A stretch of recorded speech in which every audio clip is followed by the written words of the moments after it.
भाषा में क्या कहते हैं। बाइबल में बीच में बहुत सारे ऐसे रहस्य हैं जो मतलब परमेश्वर को उजागर करते हैं। क्या आप जानते हैं कि जब बाइबल कहती है परमेश्वर ने आदम और हवा को बनाया था, पर उससे पहला जो उत्पत्ति 1 उसकी 2 आयत में लिखा गया, जैसे कहता पृथ्वी बेडौल और सुनसान पड़ी थी, कहता और गहरे जल के ऊपर अंधकारा था, कहता तथा परमेश्वर का आत्मा जल के ऊपर मंडलाता था। यहाँ पर जो परमेश्वर का आत्मा शब्द आता है ना, जो इब्रानी भाषा में पता है क्या शब्द आता है, वो आता है रुआक। रुआक का मीनिंग होता है सांस लेना भी, जैसे वायु चलना भी। क्या आप जानते हैं जब बाइबल कहती है कि जब नूह के वक्त में जो 40 दिन 40 रात जब बाइबल कहती है कि बारिश हुई थी, बाइबल कहती है जल इतना ज़्यादा पृथ्वी में समा गया था ना, कुछ वैज्ञानिकों का भी यही कहना है कि जल इतना ज़्यादा समा गया था वायु की वजह से। बाइबल कहती है परमेश्वर ने उस जल को मोड़ा। मैं आपको प्रूफ करता हूँ जिस तरह से उत्पत्ति 8 उसकी 1 आयत में लिखा कहता परंतु परमेश्वर ने नूह और जितने बशूले पशु कहता घरेलू पशु कहता उसके संग जहाज में थे, कहता उन सभी की स्तुति ली। कहता लिखा और परमेश्वर ने पृथ्वी पर पवन बहाई और जल घटने लगा।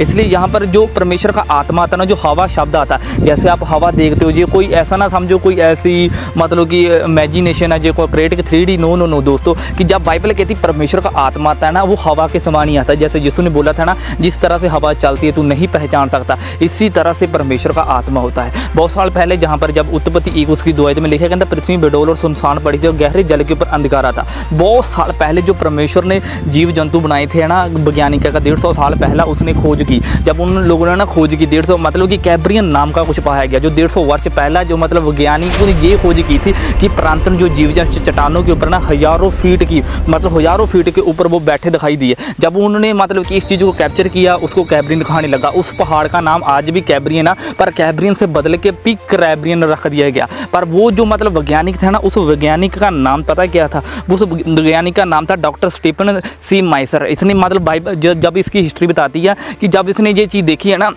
वो कहने लगा ये वो ही जीव जंतु है जो मतलब परमेश्वर ने सबसे पहला, क्योंकि दुनिया में पहला कभी भी ऐसे जीव जंतु नहीं दिखाई देते जो मैं आपको अभी फोटो में भी दिखा रहा हूँ, जो पिक्स में दिखा रहा हूँ। जब 1859 में जब ये चीज़ खोज की गई है ना, फिर उसको प्रकाशन मिला, उसने पूरी दुनिया के सामने ये उजागर किया। जब उसने दुनिया को पूरे उजागर किया, फिर उसने महत्वपूर्ण जो चुनौतियों का सामना करना पड़ा था। फिर जो उसने एक किताब लिखी थी, उस किताब का नाम पता क्या निकलता, वो मैं भी आपको फोटो में दिखा रहा हूँ। वो फोटो में बीच में इस तरह से नाम लिखा गया, कहना डारियम डाउट एक्सपोज लोवस कहता original of the animals life and the case for कहता लिखा इंटेलिजेंट डिज़ाइन। मतलब कि इन लोगों ने जी जब किताब लिखी गई है ना, तब हिस्ट्री ये चीज़ बताती है दुनिया में सबसे ज़्यादा किताब बिकने वाली यही थी, क्योंकि इसकी जो मतलब कि पहले ही मतलब क्षेत्र में 1991 में 2,50,000 कॉपियाँ बिक चुकी थी। क्योंकि इसका मानना ये था कि जो परमेश्वर ने पहला जो चीज़ें बनवाई थी ना, वो अभी भी उजागर हो रही है। मतलब कि परमेश्वर आज भी कुछ ना कुछ ऐसे पैटर्न बताता है। बाइबल कहती है परमेश्वर जो गुप्त में चीज़ें हैं ना, वो प्रकट करता है यीशु मसीह के नाम में।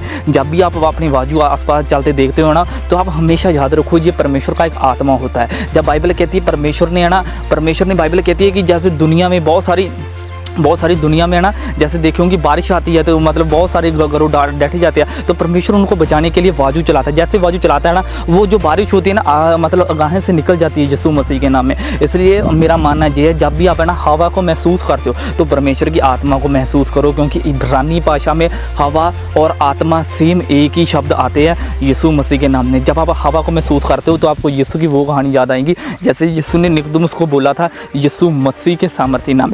गॉड ब्लेस यू चर्च, आप जुड़े रहो, ठीक है। जरूर यीशु मसीह की जो अनुग्रह की टीचे के दिन और ये जो मतलब ऐसी आत्मा के दिन, क्योंकि मैं आपको पहले समझा दूं, जो एक आत्मा होती है ना, वो एक सांस के समान, जैसे कहा दिया कि एक हवा बाजू के समान ही होती है। जब आत्मा आपके पास आती है ना, वो आपको ऐसा ही फील करवाएंगी जैसे अभी आस पास जो बाजू चल रही है यीशु मसीह के नाम में। God bless you, praise the Lord.